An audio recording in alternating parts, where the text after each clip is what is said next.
It's an honor to be talking to you right now, sir.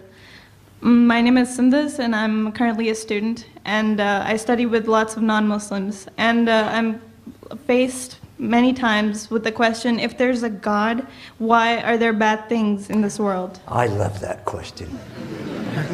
I love that question. You know why I love that question? Because I used to have the same question. And anything and everything I looked at never answered that question until I came to Islam.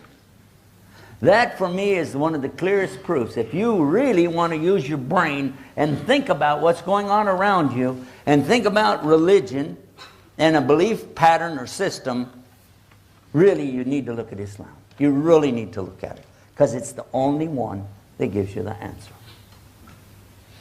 Because Islam never demands from you blind faith. Never. The only thing we are told in Islam, the only restriction, don't try to imagine what Allah is like. Don't imagine what Allah looks like. Don't get into that area because you can't. You'll destroy your own brain. Other than that, ask.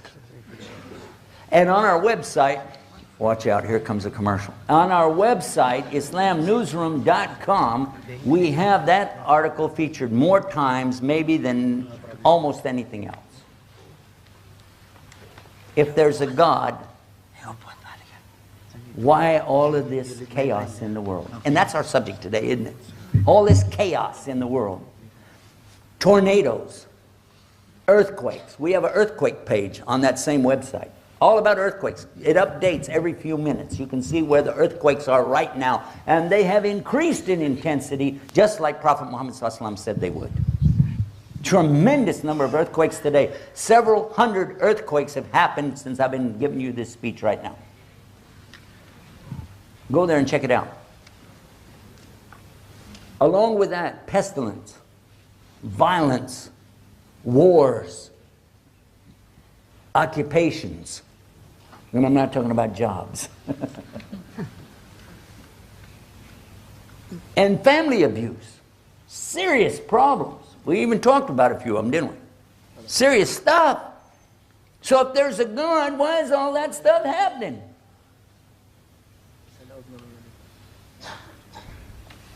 It means the person asking the question doesn't even have the basic understanding of what Islam taught. Islam never taught us that this was the Jannah. Huh? What? You thought you were in paradise? Is that what you thought? Look what Prophet Muhammad, peace be upon him, said. He summed it up with one of the simplest, most beautiful little teachings you could ever imagine. When it comes to why do bad things happen to good people, that's how I titled the lecture about this originally years ago. Prophet sallallahu alaihi wasallam, he said, "Ad-dunya sijnul mu'min wa jannatul kafir." This material existence that we're in, called hayat dunya, life of this world, is a prison to a true believer. But it's the only paradise to a disbeliever. He narrowed it down to two things: believers and disbelievers. We know as believers that this is the hardest thing we're going to go through. Because when this is over, that's it. It's done. It's done.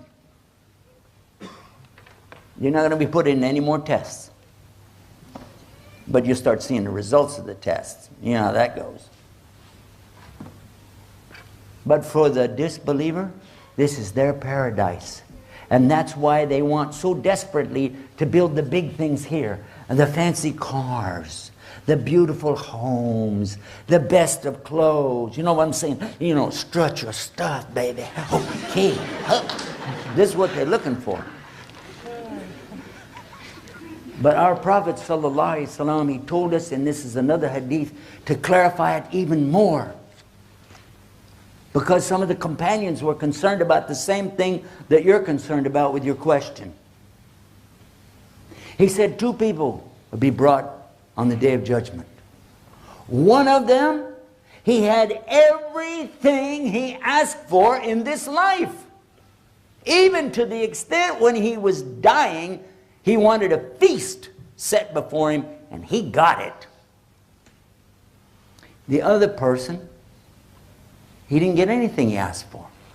Even to the extent when he was about to die, all he asked for was just a drink of water. And he didn't even get that.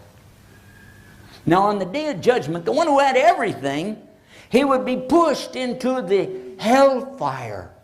Like you put a needle in something and pull it out. Just in that instant. Whoop, whoop. And then, it's not in the hadith. That whoop is not there. Don't look for that.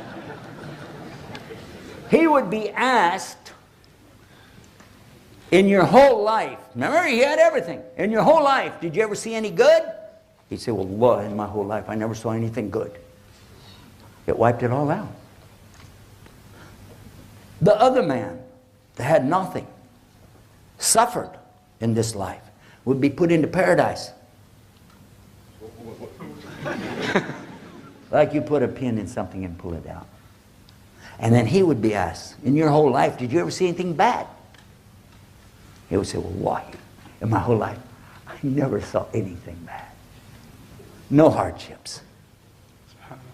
So the companions, still not quite satisfied with that one. They said, yeah, but, okay, so why this guy who had everything has to go to hell, and why the other guy goes to paradise?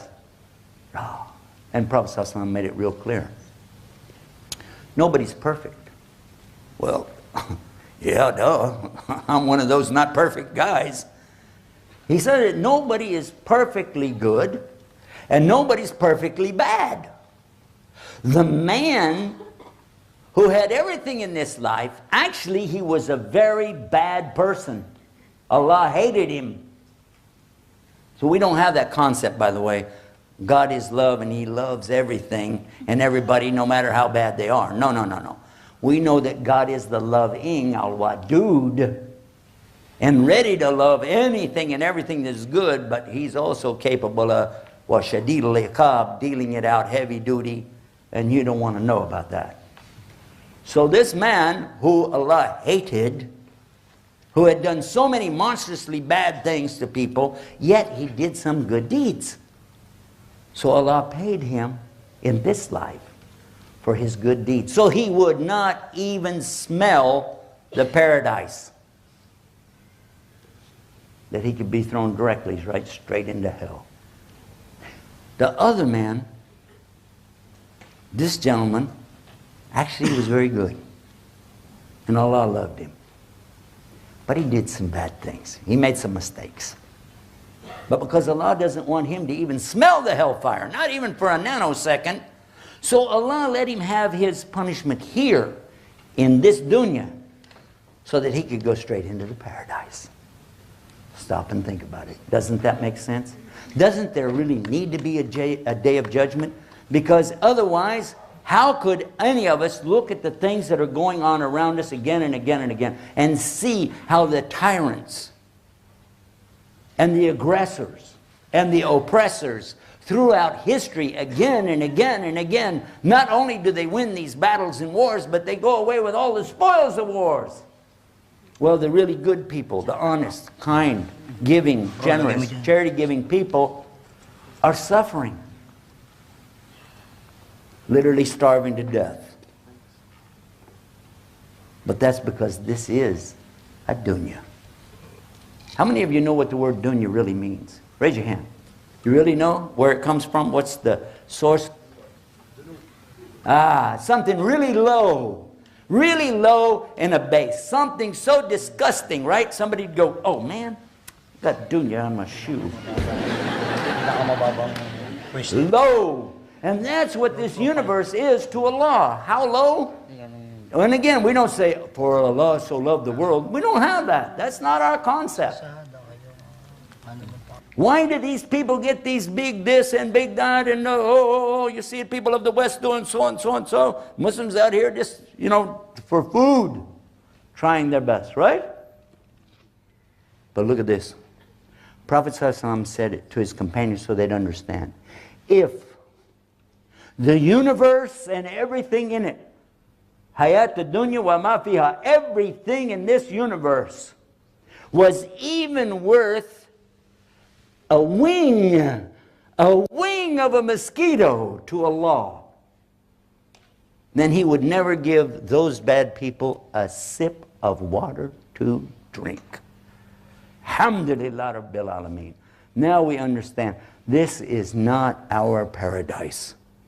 This is our chance to earn paradise, work for paradise, and get the mercy of Allah so we can go to paradise. Well, this is not our paradise. So when you see the bad things happening to the people here, just remember, the ones who are suffering the most here have the best chance to go to paradise. And those who have everything here, they have the least chance. I don't want to say it's impossible, but it sure ruins your opportunities. So this is why Muslims are constantly encouraging each other to, whatever you do, do it with a good intention for the sake of others.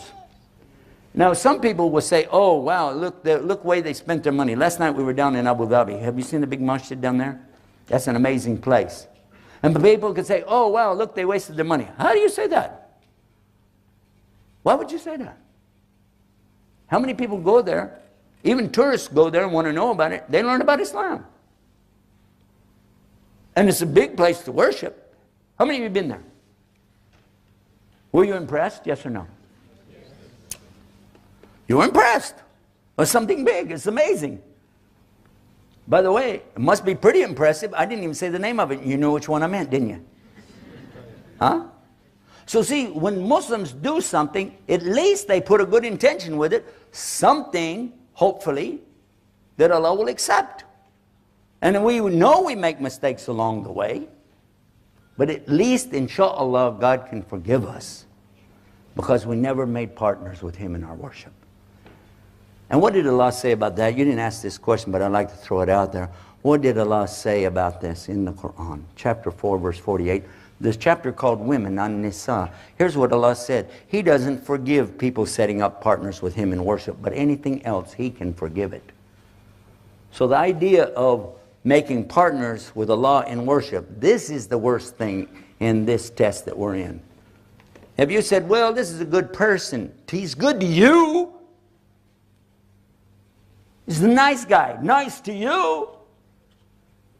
But he's not being very nice to Allah. He's not being good to Allah if he made partners with Him in worship or denied Allah's ayahs, His proofs. So that's the way I would answer that question. I think if there was any good in that, it was from Allah. Any mistakes, of course, are from myself. Thank you very much for that.